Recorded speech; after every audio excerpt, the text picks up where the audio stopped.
ઝાલોદ હિન્દુ હિત રક્ષક સમિતિ દ્વારા બાંગ્લાદેશમાં હિન્દુઓ પર થયેલ અત્યાચારના વિરોધમાં આક્રોશ રેલી કાઢવામાં આવી હતી। રેલીમાં નગર વેપારી વર્ગ તેમજ હિન્દુઓ મોટા પ્રમાણમાં જોડાઈ અને હિન્દુ એકતાનું પ્રદર્શન કર્યું। બાંગ્લાદેશમાં હિન્દુઓ પર થયેલા અત્યાચારને લઈને ઝાલોદ નગર હિન્દુ હિત રક્ષક સમિતિ, રાષ્ટ્રીય સ્વયંસેવક સંઘ, વિશ્વ હિન્દુ પરિષદ દળ, જનજાતિ આશ્રમ, દુર્ગા વાહિની, સનાતન ધર્મ સમિતિ તેમજ હિન્દુ સમાજના તમામ ધર્માચાર્યો દ્વારા નગર રેલીનું આયોજન કરવામાં આવ્યું અને ત્યારબાદ આક્રોશ વ્યક્ત કરાયો છે। બાંગ્લાદેશમાં રહેતા હિન્દુ નાગરિક સુરક્ષિત નથી, જેને લઈને ભારત સરકાર પાસે ઝાલોદ હિન્દુ હિત રક્ષક સમિતિ દ્વારા માંગ કરવામાં આવી છે। બાંગ્લાદેશમાં હમણાં નજીકના સમયમાં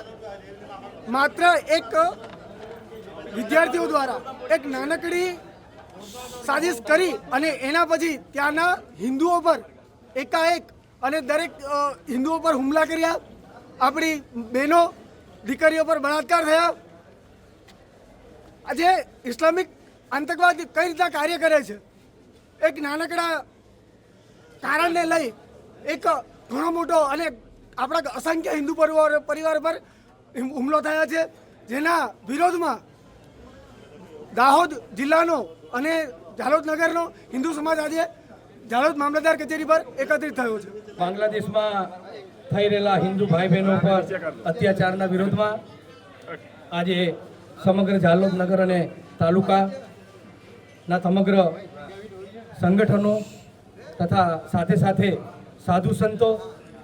સમાજના તમામ અગ્રણીઓ, હિન્દુ ભાઈ બહેનો ઉપસ્થિત રહીને